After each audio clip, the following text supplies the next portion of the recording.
देखो बेटा, ये जो आपको हमने क्वेश्चन आंसर कराए हैं, इनमें कुछ महत्वपूर्ण बातें हैं जो गिनी चुनी हैं और जो आप चाहो तो आराम से याद कर सकते हो। ठीक है, सबसे पहले वैदिक काल का हमने आपको पहले ही बताया था कि ये वो काल है जब 4 वेदों के हिसाब से व्यवस्थाएं चलती थी यहाँ पे। ठीक है, ऋग्वेद, यजुर्वेद, सामवेद, अथर्ववेद, ये 4 वेद बताए थे ना, उन्हीं के हिसाब से।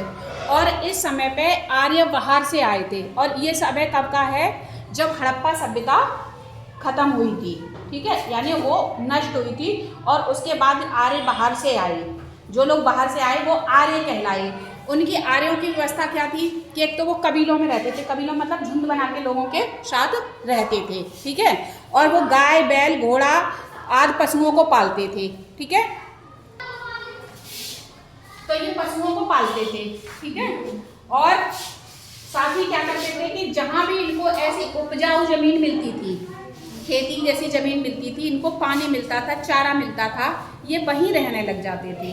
ठीक है, एक तो ये कबीलों में रहते थे, मतलब ग्रुप बना के रहते थे, और जहाँ इनको उपजाऊ जमीन मिलती थी वहाँ पानी मिलता था, पशुओं के लिए चारा मिलता था, वो वहीं पे रहने लग जाते थे। ठीक है, और ये जानवरों को पालते थे, बैल, गाय, घोड़ा, इनको ये पालते थे और खेती करते थे ये लोग। ठीक है, और ये वैदिक काल कौन सा? वैदिक सभ्यता को ही आर्य सभ्यता क्यों कहते हैं? कि ये जो वेद थे, इन वेदों से ही इनका जो सामाजिक व्यवस्था थी कैसे चलेगी। जैसे आज अपने यहाँ प्रधान का चुनाव होता है, प्रधानमंत्री होते हैं, मुख्यमंत्री होते हैं, है ना, ब्लॉक प्रमुख होते हैं, तो इनकी व्यवस्था जो थी वो समाज, धर्म, कला, इतिहास, इनकी जो जानकारी है, इनकी राजनीतिक व्यवस्था कैसे होगी, वो सारी जानकारी इनकी वेदों से मिलती है। और वेद से शब्द आया वैदिक, और वैदिक जिसको जो अपनाते थे ये लोग वो कहलाए आर्य।